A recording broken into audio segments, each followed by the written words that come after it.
Jedi et les Sith et bienvenue sur Star Wars Artefact.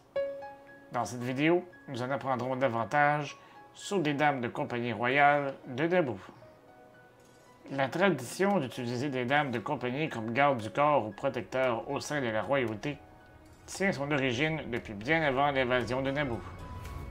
Les dames de compagnie faisaient partie de l'histoire ancienne lors de l'élection de la reine Padmé Amidala. Jusqu'à ce jour, les monarques ne choisissaient qu'une seule dame de compagnie et cette dernière n'exerçait pas la fonction de garde du corps. C'est le capitaine Quarsh Panaka qui proposa de restaurer cette tradition.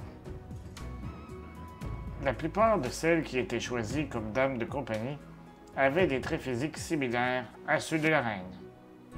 Ceci permettait à plusieurs de ces dernières de remplacer la reine lorsque celle-ci était en danger. Cependant, une seule d'entre elles agissait en tant que doublure principale.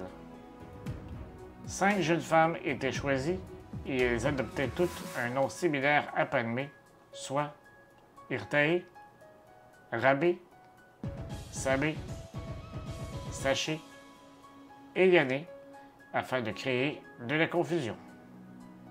C'est Panaka qui se chargeait de l'entraînement des dames de compagnie en matière de défense et de sécurité. Elles portaient des tuniques identiques afin de masquer leur identité.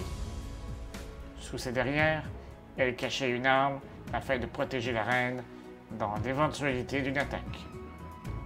La reine et ses dames de compagnie s'occupaient de la gestion de leurs tâches sans consulter Panaka, à son plus grand désarroi. À la recommandation de Sabé, elles pratiquaient des exercices de respiration afin d'être en mesure de masquer leurs émotions. Elles ont même créé un timbre de voix commun afin de pouvoir incarner la reine au besoin. La seule servante qui était incapable de prendre la place de la reine était Saché à cause de son jeune âge. C'est Panaka qui était à la tête de l'équipe de sécurité d'Amidala lors de l'invasion de Naboo. Tout au long de cette crise, Padmé Amidala changeait de place un bon nombre de fois avec Sabé. Cette dernière incarna la reine avec son maquillage et sa robe noire de voyage. Pendant ce temps, la véritable reine portait la même robe que ses autres dames de compagnie. Cette ruse permit à Padmé d'accompagner le maître Jedi Qui-Gon Jinn à Mos Espa alors que leur vaisseau avait besoin de réparation sur Tatooine. Sabé, qui agissait en tant que leurre, demeura sur le vaisseau royal. Pour leur part, Saché et Yané demeurèrent sur Naboo. Irtaé et Rabé suivirent Amidala sur Tatooine ainsi que sur Coruscant et assistèrent à son plaidoyer au Sénat galactique. C'est Rabé qui aida à convaincre Anakin Skywalker que Padmé était en mission alors que celle-ci était présente dans la pièce en tant que reine Amidala. Une fois de retour sur Naboo, les autres dames de compagnie furent réunies avec Yané et Saché. Elles prirent toutes part à l'assaut pour reprendre le palais royal des mains de la Fédération du commerce. Sabé occupa une fois de plus le rôle de la reine dans sa robe de bataille royale. Elle joua un rôle clé dans le succès de l'opération après que Padmé fut capturée. Une fois qu'Amidala devint sénatrice afin de représenter Naboo au Sénat de la République, les dames de compagnie continuèrent à servir de doublure au besoin à une échelle moins grande que lorsqu'elle était reine. Amidala elle-même se questionnait sur le besoin d'avoir des dames de compagnie avec elle au Sénat. Ce sont toutefois les dames de compagnie elles-mêmes qui ont convaincu Padmé qu'elle aurait besoin de leurs services plutôt que de ceux d'assistantes. Les 3 premières dames de compagnie à travailler pour la sénatrice adoptèrent les noms de Versé, Dormé et Cordé. Sabé rejoignit le groupe, mais de manière non officielle.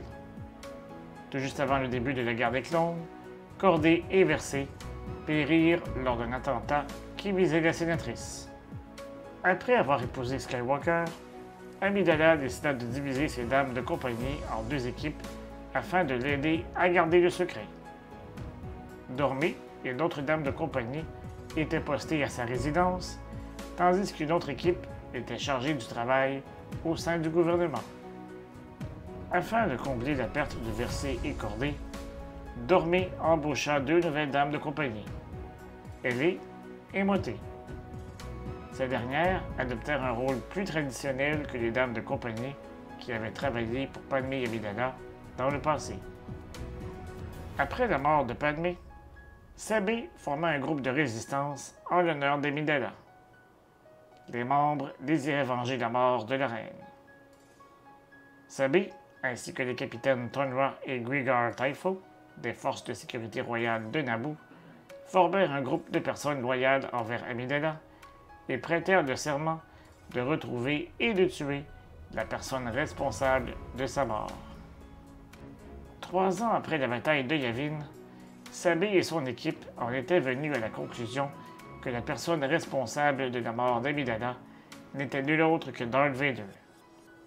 Ils ignoraient toutefois que ce dernier était auparavant connu sous le nom d'Anakin Skywalker, le mari de Padmé.